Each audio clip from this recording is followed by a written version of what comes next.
Hello, dear Claudia. So very nice to connect with you again. How are you doing today? Hello, good morning. I'm doing pretty well, but I think there's some energies out there in the collective that feel there's a lot going on. There's a lot going on in the I world. feel you, girl. I had an intense day as well, but nevertheless, I'm excited to talk with you today. I have our lovely book in front of me because today we are going to go through the 9 diagnostic criteria that are listed in the DSM-5, which is the diagnostic manual that licensed mental health professionals use to diagnose people with narcissistic personality disorder. And I thought that it would be a good idea to go through these 9 diagnostic criteria because when I was researching and learning about this mental health issue, it really helped me to identify whether the person was suffering from the narcissistic personality disorder or whether it was just a few traits. And I want to differentiate between the traits and the personality disorder because I know that this term is being abused. And I feel like it takes away the power and the how serious it can be if it's a personality disorder. So I don't think it's responsible of us to throw these terms around so easily. And if someone seems a bit like selfish or full of themselves, it doesn't mean that they suffer from a narcissistic personality disorder. And by going through these, we're not going to use this to diagnose people, right? We leave that to the professionals like Claudia here. But it does help give you an idea of what you're dealing with. And for me, this was an eye opener. So, in the beginning of our book, the second chapter, we talk about our book, just for you to know, if the audience don't know who we are, my name is Grace, and I'm an author of this book, Healing from Narcissistic Abuse, co-authored with lovely Claudia Cautarucci. Claudia, would you like to say something about you before we get into it? Sure. I'm Claudia Catarucci, and I'm a psychotherapist based out of Washington, D.C. I've been doing it for 25 years now and different levels of expertise. But when Grace reached out to me, it was to talk about healing from narcissistic abuse that I know quite a bit about now. I think we both have garnished a bit of expertise doing this work. And I usually have two particular approaches. One is coming from the empath point of view, because the narcissist and the empath are a plug in socket. They match for all different types of woundings, but also from my approach that's called the all is in the small and the small is in the all, where we can see how narcissism impacts from the individual to the group to the family system to political systems, all the way out. Right, Grace? We've talked about that a lot. Yes, I love that. I love that. Okay, so let's get into the signs. And the first one I think is quite obvious, which is having a grandiose sense of self. And I'd like to bring up some examples as well as we go Yes. through these signs. So, what do you think about this? Do you have like any clinical examples that you can bring up, or Yes. Yes. Well, one of the things I want to say about the grandiose sense of self that we can chat about here is I think what people are expecting are the person who's very flamboyant, loudmouth, talking about themselves. They're the best. And that does exist. That Mhm. is true. That they're just like, I'm the best at this. I did that too. But I'd like to offer some examples of ways that it shows up differently as well. So, because at the beginning, there are narcissistic personality disordered folks who are so charming. They are reading you first, so they will not come off as super spouting all of their attributes, for example. But that exists. Let me see. Let's give a good example of that type of narcissist. This makes sense a lot to me because in my experience, yeah. So you notice that I'll talk a lot about my experiences in our Yes. conversations for the audience, and Claudia puts in her clinical insights, which is how the book was written as well. So the person that is featured in the book He had a grandiose sense of self. It was quite obvious when you start getting to know the person. However, in the beginning, actually, he presented himself to me as an outcast, as a person who had wounds. So he carried confidence. You could see the way that he carried himself and the way that he moves and talks. But then when we were talking and getting closer to each other, he presented himself in this way. And I was sharing some stories of my childhood and my adolescent period, and he was matching it. And they were true. However, I feel like it was more of a strategy to kind of win me over, win my trust, you know, instead of being intimidated by his strong sense of grandiosity. And then I got to see the real sense of self that he had, how grandiose it was, which was concerning, I would say. Absolutely.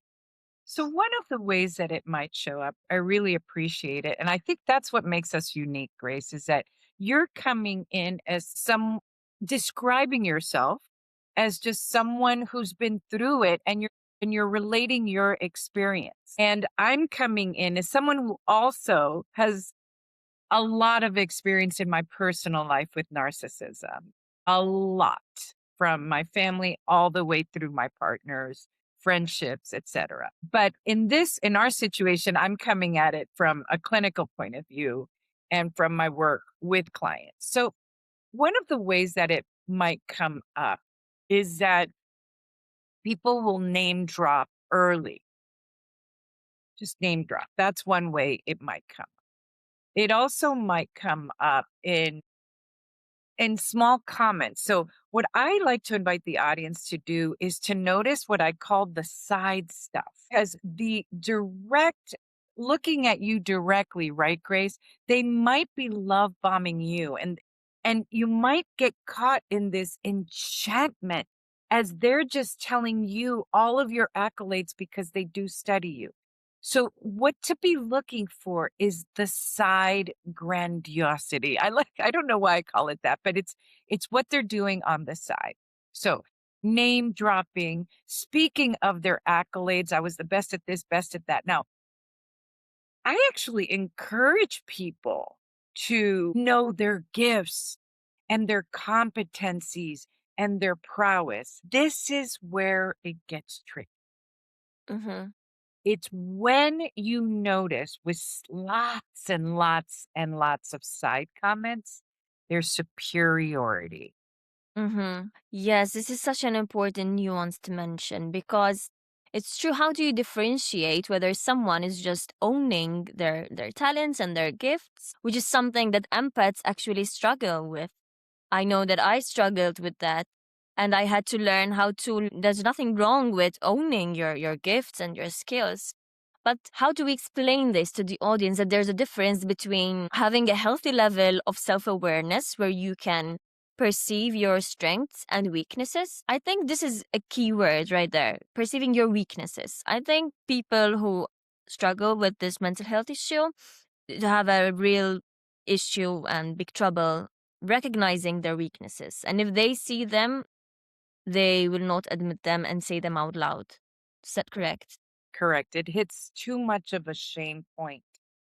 Too much of a shame point. So, what do we mean by grandiosity? And again, it's so subtle, which why the web is so powerful. Because unless you can get these nuances early on, one of them is, oh, I got that. I got that. I'm the best at that. Don't worry about that, which we love. It feels so good, right? Someone who's like in charge takes care of it. I got it. I got it. I got it. Again, what you want to notice is I'm thinking about someone right now who said, I only like this type of diet drink. And if the server brings me something else, I immediately tell them, and it's the tone, to take it back. And I know that sounds like a very minor example, but look for exactly that, how they treat the servers at restaurants. And you just hit another sign here, which is arrogance and disdainful behaviors or attitudes. So this is very well explained. It makes perfect sense. And yes, the sense of arrogance because of the grandiose sense of self. Yes, it totally makes sense. And I feel like there's a sense of belittlement as well. Like, try to notice if you're trying to express an accomplishment, an achievement to a narcissist, they will immediately try to put you down by belittling you or mentioning something that they did that sounds superior to you because they have to be at the top all the time. They have to feel inferior because their ego is so fragile, which is like ironic, right? So let's say, for example, you show up, Grace, and you say, "Oh my gosh, I'm loving my work, and I was the employee of the week." And they're like, "That's great. But I'd hate to work at a place like that." Exactly. You feel the cut immediately, like, "Oh, great." But it would be super boring to be seeing all those clients all day long. Yes, exactly. What a great example. There's always an undertone of superiority. They have to top you, them, those people over there all the time. Let's say you like someone. Oh my gosh, that person was so nice. I really enjoyed dinner with them. Yeah, but there's always, yeah, you are working hard, Grace. I see you working hard in therapy for us. But really, it's going to take a long time to catch up with all the things that you did previously in our relationship. Oh my God, I'm feeling angry just listening to these comments because, I've heard so many of these types, and I'm like, how sad is it to live with a person like this? I can't believe I did it for like 5 fucking years. Yes. Yes. Oh my Yes, God. because there's this web. Remember, they're creating a web the whole time. The whole time. Yeah, but look at your numbers. So there's this sense early on that you're having to jump through hoops for their arrogance. Hmm. I know the best. I know the best movies. I know the best places. I know the best people. I am the best. I've done the best. And if you say, "Oh, yeah, that person's super competent too," they'll say, "I just watched Lovely. Grace." This is like an everyday thing because I think giving people everyday things is really helpful. I just watched the making of the band just to lighten up what I always try to find ways to balance out what I do daily. And there was a band that did really well. They're all competing, and the other bands were really excited. They were like, "Wow, yay, you really did it," right? Even though they're all competing.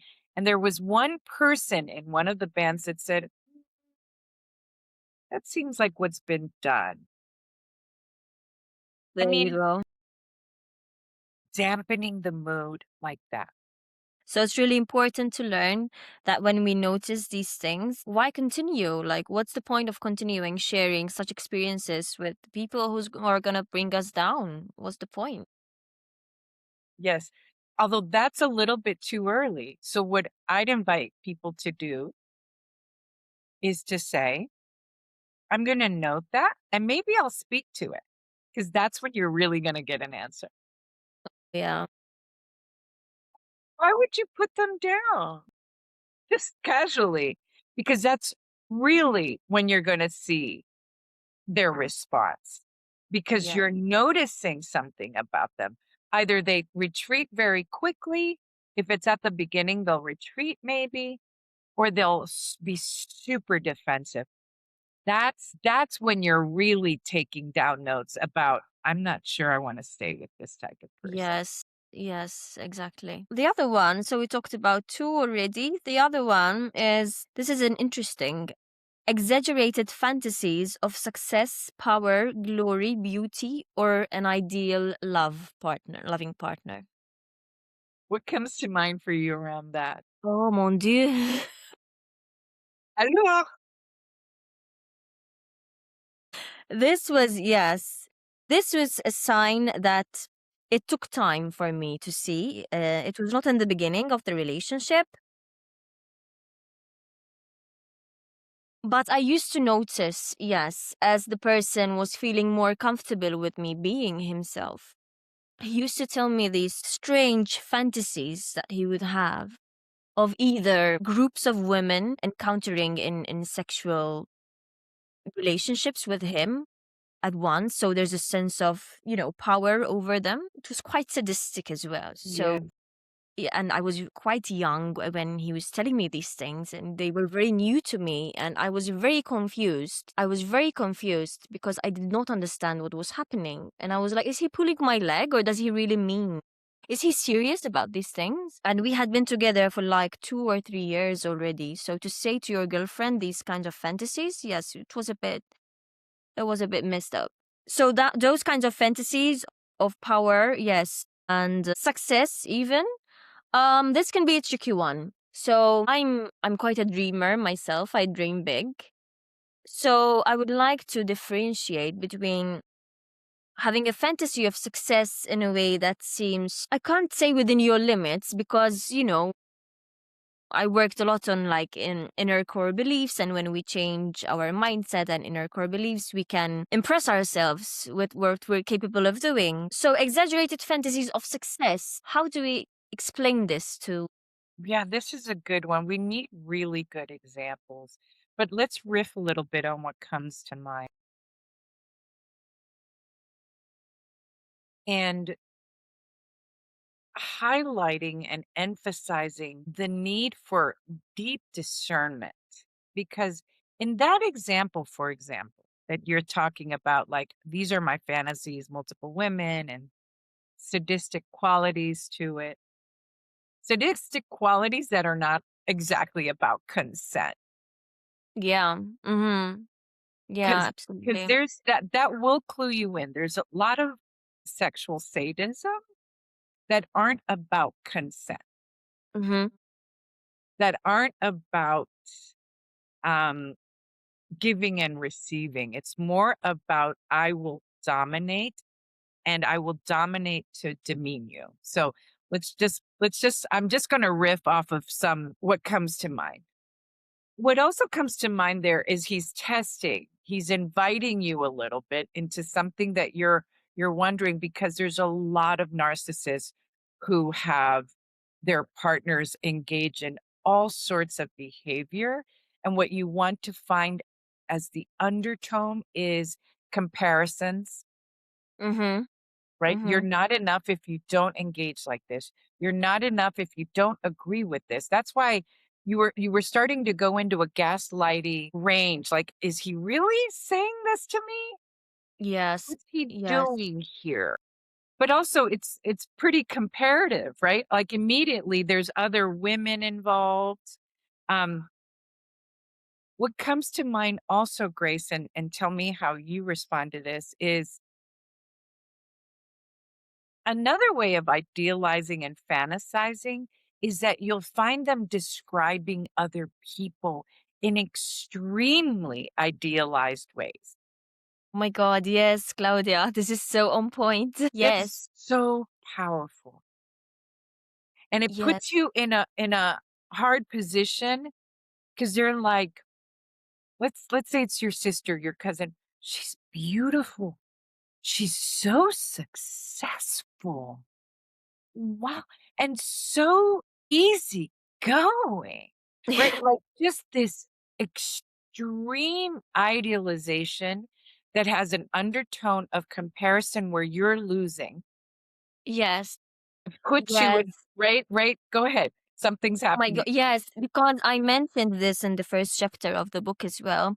So the person featured in the book, he was in a 6-year relationship before he got involved with me, and he started cheating on her with me, shamefully so. But I was very confused because he used to speak very highly of this girl, and I couldn't understand how someone could speak so highly of someone and they're doing these things to them. So this was very strange. And throughout the whole relationship, he would do this. Like throughout the 5 years, he would continue making me feel less and comparing me and like idealizing this person so much. And I used to think like if she was this good, then why didn't he stay with her? And why did he cheat on her with so many other women as well, mind you? Then I figured out that the other relationship that he had with another girl, long-term relationship, he was doing the same thing to her. So he was using me and idealizing me and telling her and making her feel inferior to me. So, and then this was mind blowing. This is a pattern. And when I was in it, I didn't realize that he's actually doing this to keep me in like competition, to try always to be good enough, to be better, to win his approval in some shape or form.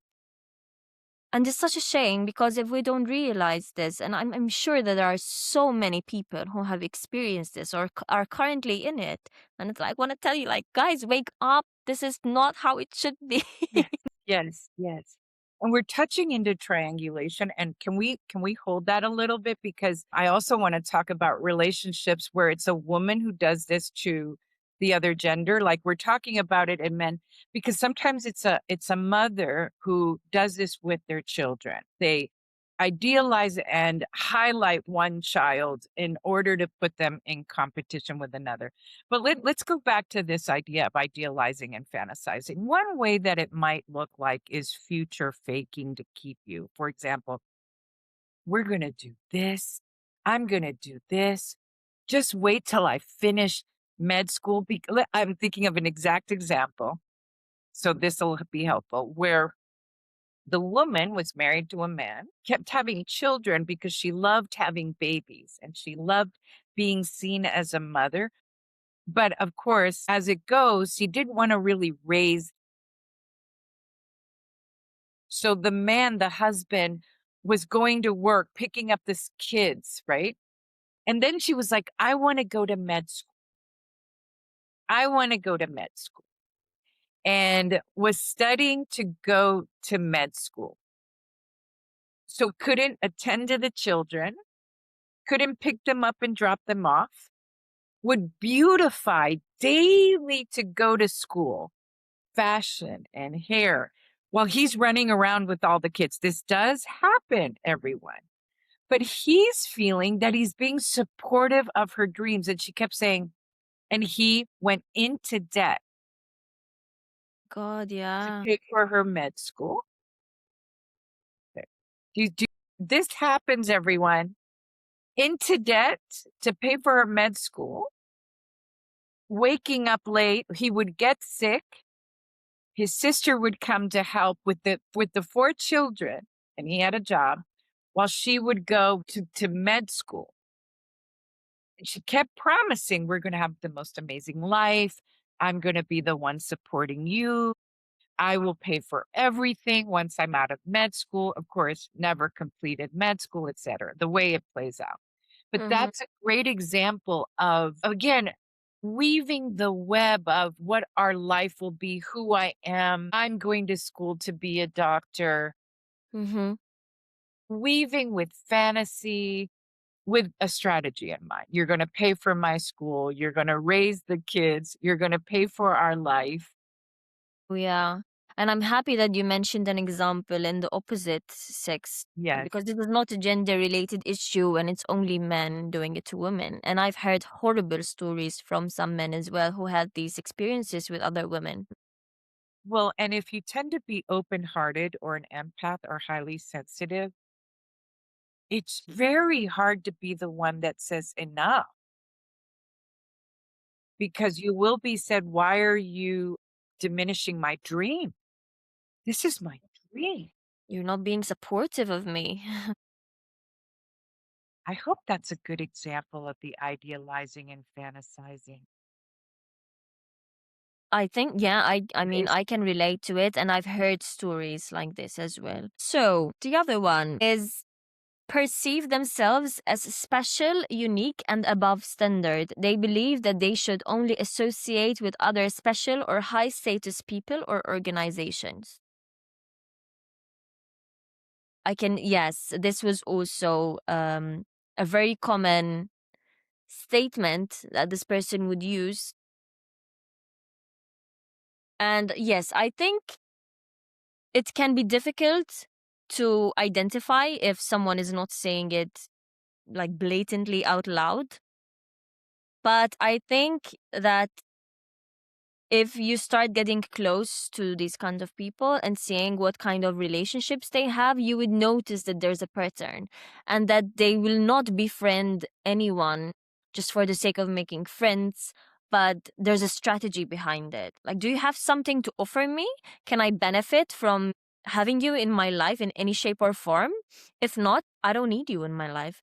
And if you come from a lower economic class or something that they consider inferior to them, they will completely discard you. Correct. Correct. It's very status seeking. And as you said, well, some of the very blatant narcissists will directly say that. Directly say, I'm not interested at all. This person does not have money. This person is of another race, because that Mhm. happens a lot, or ethnicity. Like, no Mhm. way. There's a blatant superiority that's unapologetic. Like, I will not be a part of.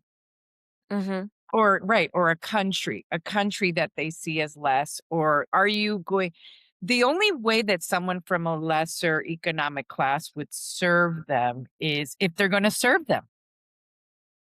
Exactly. If they're going to serve them, including as a punching bag. Okay, so what's interesting again that we wanna distinguish is and I think about when I work with empaths a lot, right, that tend to be extremely special people. Highly competent, full package type people who don't see themselves as special at all, who have a lot of low self-worth and self-esteem. And so the healing growth there is to have them feel special. So we're not talking about, I am special, I feel special. It's, I am special. And therefore, I am completely superior to others. I am entitled, and you deserve me demeaning you because I'm so special. In fact, you're lucky to be in my purview. I'm special because I have money. I am special because I'm from a certain ethnicity or race. I am special for all these other constructs. And again, this undercurrent of superiority that, of course, is masking a strong feeling of inferiority is really what is Exactly. truly happening. Yes. Yeah. Yeah. Yes, and in fact the other one I think is highly related to this, which is a need for excessive and constant admiration. And I think this is quite obvious at times, even though if you're dealing with a covert narcissist, for example, there are different types of narcissists, right? The malignant, which is like the most grandiose and like obvious malignant narcissist, and covert narcissist, which is more kind of like introverted, shy, behind the curtains type of narcissist. Very dangerous because it's hard to catch. Right, exactly. It takes you longer to catch these people. But the need for excessive and constant admiration will nevertheless be present and it will manifest in some shape or form. So, whether it's through their work or a small circle of friends or social media, they would need, or from their partners, they would need this excessive and constant admiration. Does any example come Yes, to mind? I'm thinking of examples actually. I remember a covert narcissist. Okay, this relates to also what we just talked about. In some of these cases, you will not know that they're strategic about status seeking and whether you're useful to them or not as supply until you're more in their inner circle because they will say, oh, don't talk to them, or they don't have enough numbers, whatever numbers those might be, financial numbers, status numbers, YouTube numbers, views numbers. Like, can you serve me? Right? Always scanning with, how are you useful to me? And you might not know that until you hear the side comment, until you're sitting on the couch with them and you start hearing these things. You might not Mhm. know. But at that point, you might be in a closer relationship to them. Okay. It's not until you meet like a grandiose one who'll say that the moment you meet them.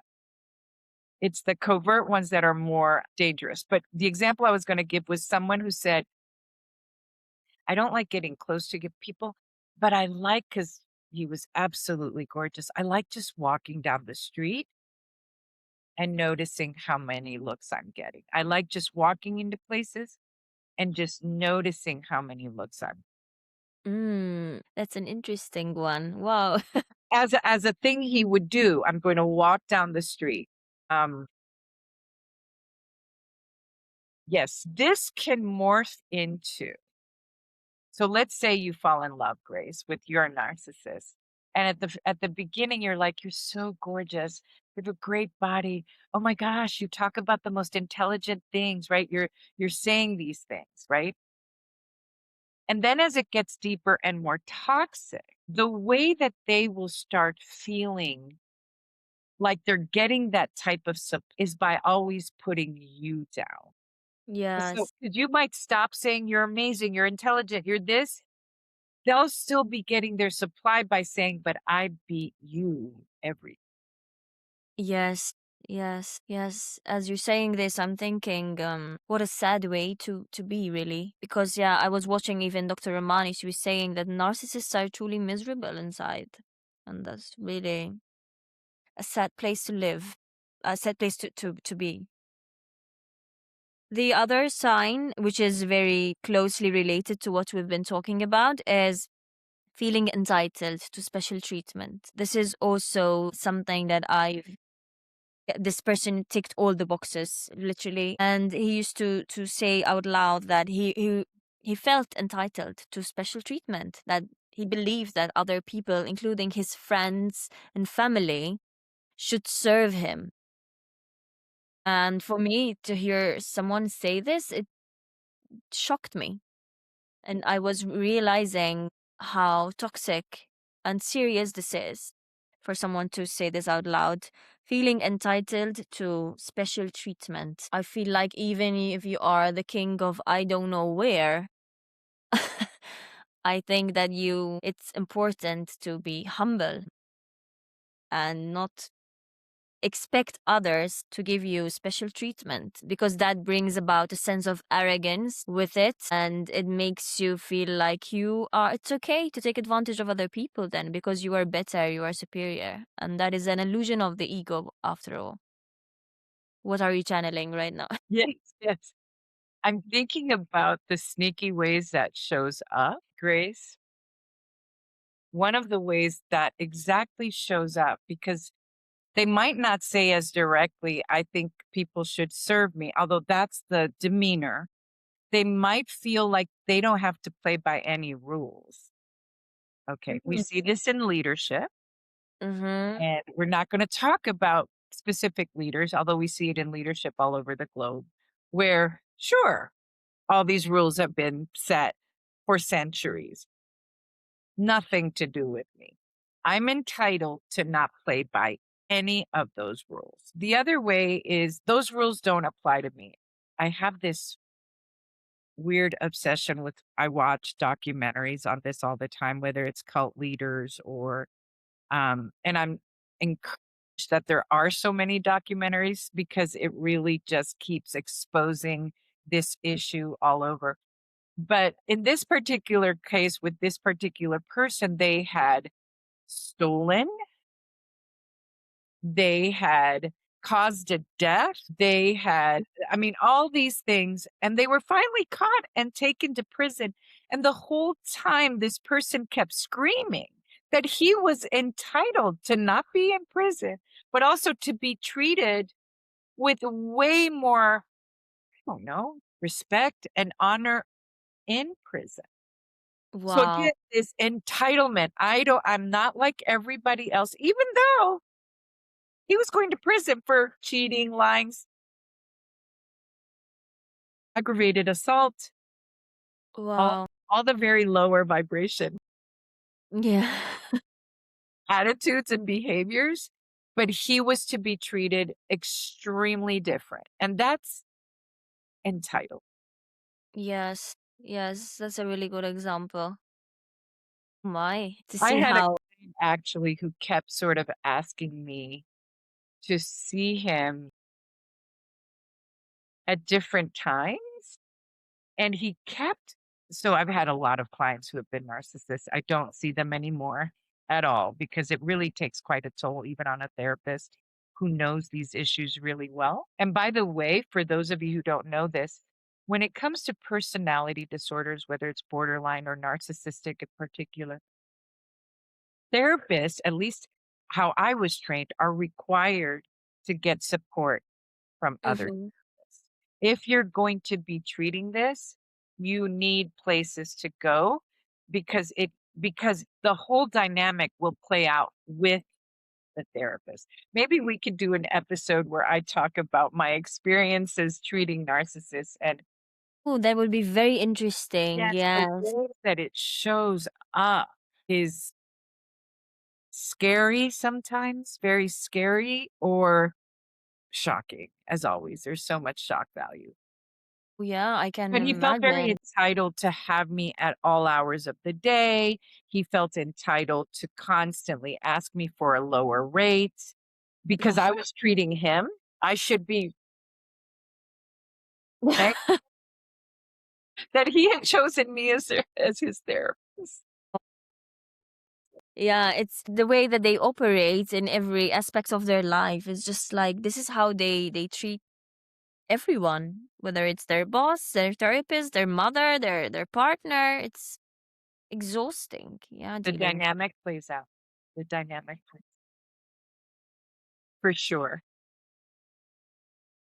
The other one, I feel like it's quite similar, which is exploitative behavior with others. I think it's a bit more serious than feeling entitled to special treatment because here it's exploitative. So we're literally taking advantage of other people. And this could be even at work, taking advantage of others at work to serve you, or house chores, for example. This is something that was a massive problem in my household when I was living with this person. How did that Exploitative. show up? How did that show up for you, Grace? You describe it in the book. You describe like cooking, and then if one ingredient was wrong, he would not eat he would throw away the dinner. Am I remember that accurately? Yes, very, very well. So yeah, he would expect that he would do nothing in the house to help out, and we were both working, and I would have to do everything for him. And after spending like hours cooking and preparing dishes for him and whatever, he would come home from work and he would immediately start belittling me. He would literally be seeking something to pick up a fight. And if he finds that this ingredient was not used and I picked up a different brand, Lord have mercy. Like he would throw a tantrum, hours of degrading comments and punishment, silent treatment, not speaking to me for a week. I really have no idea how I put up with all of that shit looking back. Um, but the book explains these stories, and there are so many of them, which I think that the readers will relate because you can have this even with your parents or with your siblings where they would make so much of a drama out of everything, um when there's no reason to pick up a fight like this or take advantage of someone's goodness and kindness in this way.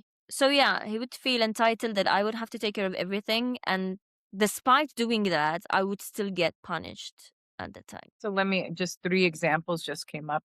And Grace, sometimes when I ask you to share, I can see that you feel it. You feel it again. So I want to be really careful because especially when we talk about the exploitation piece, it is on a spectrum and it is terrible, whether it's on the lighter side of the spectrum or whether it's on the incredible extreme abuse. Mhm. And that includes having the partner or the child engage in sexual behaviors, punish them physically, psychologically, leaving them locked up. We're talking about very, very, very extreme cases of exploitation. Yes. Yes. Obviously, with the all is in the small and the small is in the all, countries have done these to a whole group of people. They Mhm. will take a whole group of people and have used them to exploit them Mhm. for economic gains, for example. So just no. So I'll give you three examples for everyone to. One is, for example, a narcissistic husband who refused to ever speak to his wife when he got home, didn't look at her, never engaged with her, punishing, punishing, punishing, but would point out all the things that were wrong. That's when he would speak. His mother was dying and also had Alzheimer's, and he refused to go see his own mother and insisted that his wife, Mhm. for example. Okay, that's a very good example of Yeah. entitled grandiosity, exploitation through these behaviors. Insist that his wife go see his mother. Okay, so that's one. Another one is bosses will do this all the time. I have a young, Yes. extremely intelligent client whose boss does this, says, well, now you need to get this certificate as an intern. The latest thing is now you're going to work. Of course, she's already looking for jobs. People are seeking her out because she is the full package. But hoop jumping, tons and tons of like, well, I might give you a raise if you work for free for the next 3 months, and then I'll see. Yes. Yeah. Lots of, you need to work late. Of course, there's sexual exploitation as well. This Mhm. happens all over Hollywood. That the whole Me Too movement was about you will get the part to the film if you sleep with me or if you. I feel like, yeah, there are so many examples and ways in how this takes form, which is really scary if you think about it. Because even at work, this happens a lot. And when you have a person who have even a little tiny bit of power, rest assured that they will take advantage of that. Exactly. It's like they, And they have no that might sense. be an older woman with a younger, right? This shows up in all sorts of, how do you call that? Relationship images, like women with women, men with men, Yeah. parents with children. I'm not quite sure. Configurations, relational configurations. It might be someone who's been there for a long time. She's an older woman. She's exhausted. A young new woman who's willing, available, energetic comes in. And maybe one of our episodes will just be talking about movies where we can show how this played out. That would be a fun one. That would be a cool one. Yes, Yes, yes. yes. But I feel like you just described a work situation that I had when I was very young with an older woman who used to do this exploitative behavior to me. So, Claudia, you're a genius, I always tell you. We're psychically flowing, right? We're Yeah. psychically flowing. Yeah. um the last two that we have are lack of empathy, and I think that this is a brutal one, and it differentiates between someone who has, a few narcissistic traits here and there, but someone who is really struggling with this personality disorder, because having a lack of empathy makes them do inhumane things. I remember, and I describe several episodes in the book, but I remember when I had that accident, once I had an accident in Budapest and I needed help, I ended up in an ambulance because of his lack of empathy. And he would just continue to cause pain and suffering. And I end up running in the middle of the streets at like 5 a.m. in Budapest in the middle of January, ice cold, hoping to get hit by a car, which is insane. And he would, instead of helping me, he would take out his phone and he would record the episode and laugh at me. And this was a turning point for me where I understood that don't fuck around with this person anymore. He's gonna get you killed. You're Yeah. in danger. You need to take care of yourself. Book a flight and go home. You know? That was that serious. Yes, I love that part. I mean, it's a strange way to love that part. There's so many pieces to that. And just for folks to know, that was passive suicidality. Maybe I'll get hit by a car. Someone get me out of this. There's lots of ways where people who are all the way in, like what you're describing, will start to scream for help. And in the book, I talk about Amy, like loving that inner voice, that higher consciousness that says, get yourself. And sometimes we listen and sometimes we don't, right? So beautiful. That's such a beautiful moment of liberation, of awakening for you, although it took an extreme situation. Exactly. That's why we want to talk about this. Exactly. This is why I'm so passionate about this work, because I don't want other people to have these kinds of experiences to get to this point. And like the other side of healing is beautiful, and we want to demonstrate this, and we want to show you that it's a possibility, and to encourage people, because it's so difficult to leave a relationship with a narcissist because of the trauma bonding, which we will talk about in another episode. But oh my god, like, I want to be able to share more about the life that we live now at some point in our discussions, Claudia, Really, both of us, both of us, both of so we us. can Absolutely. demonstrate that there's a turning point here. And a blooming, right? The blooming. But let me say something about the lack of empathy piece. Yes, This is one of the most profound and and nuanced, and it keeps us in a state of shock, Grace, for so long. If you are an empath, a highly sensitive, or just a human with empathy, like look at the kitty, they're the original empath. If you are someone who has empathy, you don't even have to be an empath, just empathy, which is a organic, natural human trait. Okay? And let me do a little side piece because people have asked me, are narcissists born with empathy? Narcissists are born like normal humans. There are psychopathic people. That's a whole different thing. mm-hmm. What happens is they experience a trauma that is so severe that they have to turn off their empathic nature completely, right? Completely have to turn it off. And once they do that, it's sort of this road of destruction where they destroy others through their rage, narcissistic rage, etc. Okay.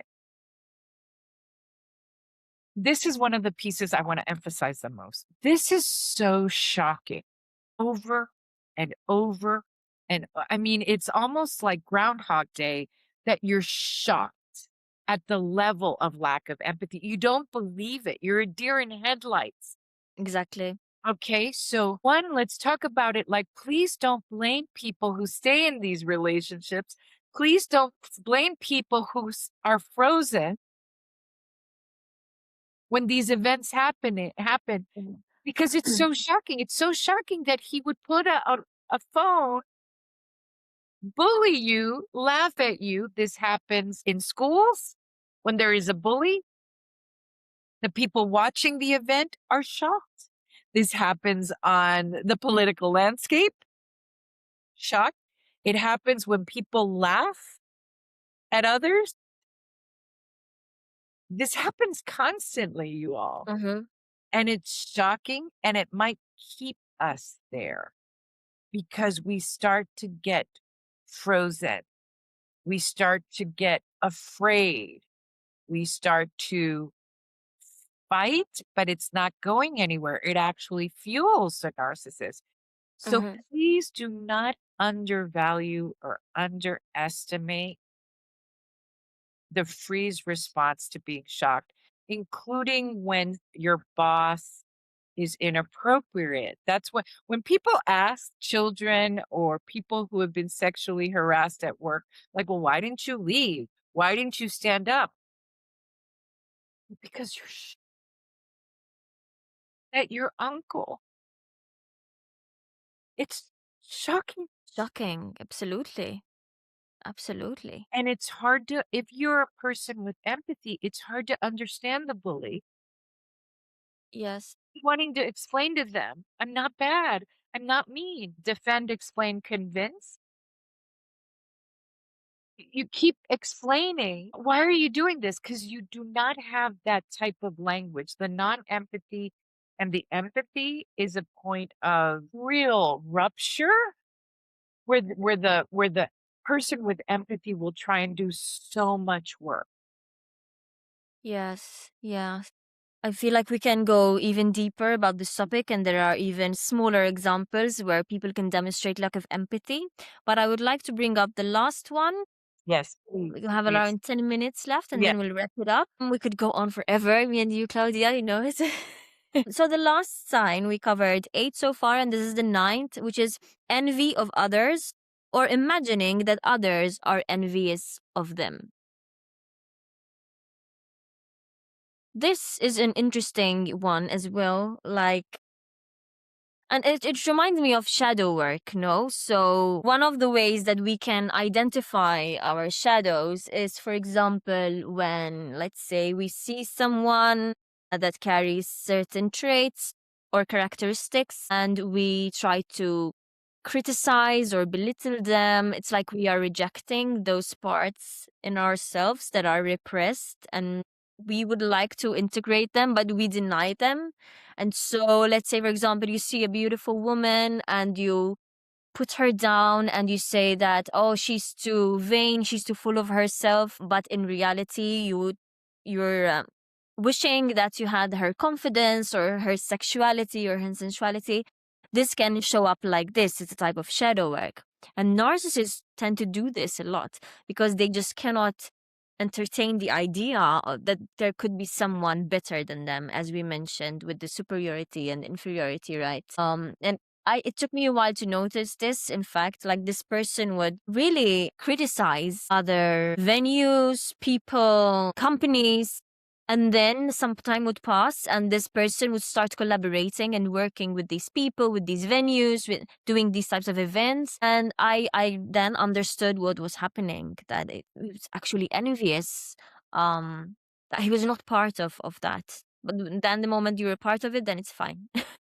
Yes. Yes, very good. Envy. I just want to do a whole episode on envy, but the way that I like talking about envy, if everyone's watched Othello, Shakespeare's Othello, there's all sorts of versions of Shakespeare's Othello, but Othello has a best friend, Iago. Let me nerd out on Shakespeare for a second.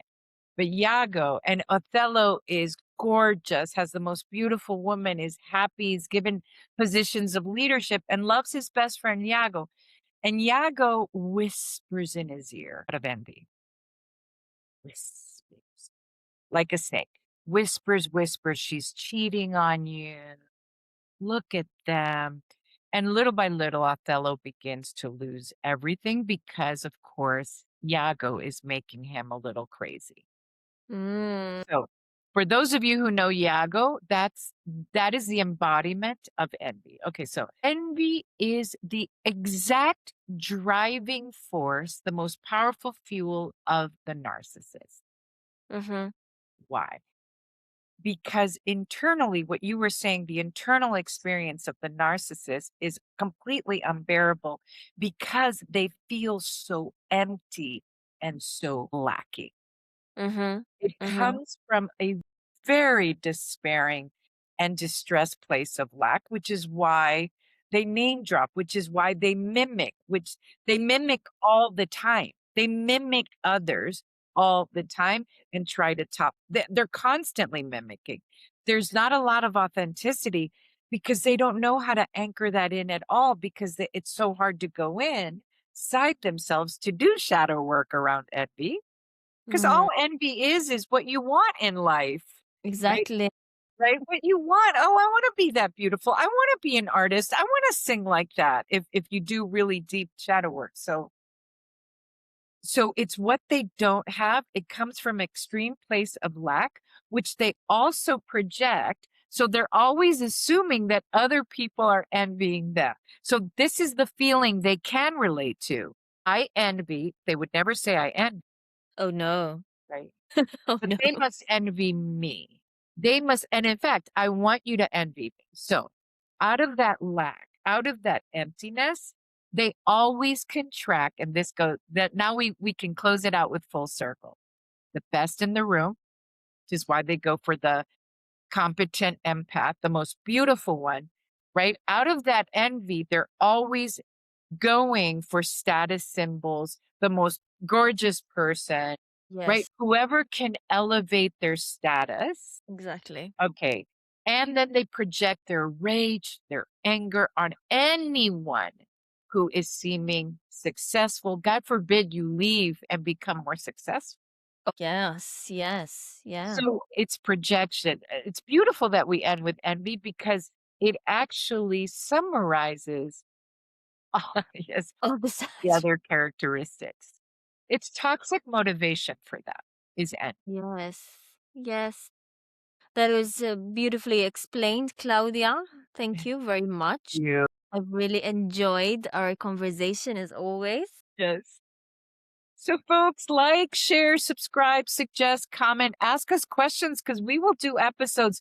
We're going to have a lot of fun doing these episodes and going and doing deep dives into that. And pick up the book. Pick up the book. It's on Amazon. And Grace is the original author, and her story is so powerful. And it is a manual as well, right, Grace? Where we really talk about the ways to heal and overcome because that's your way out.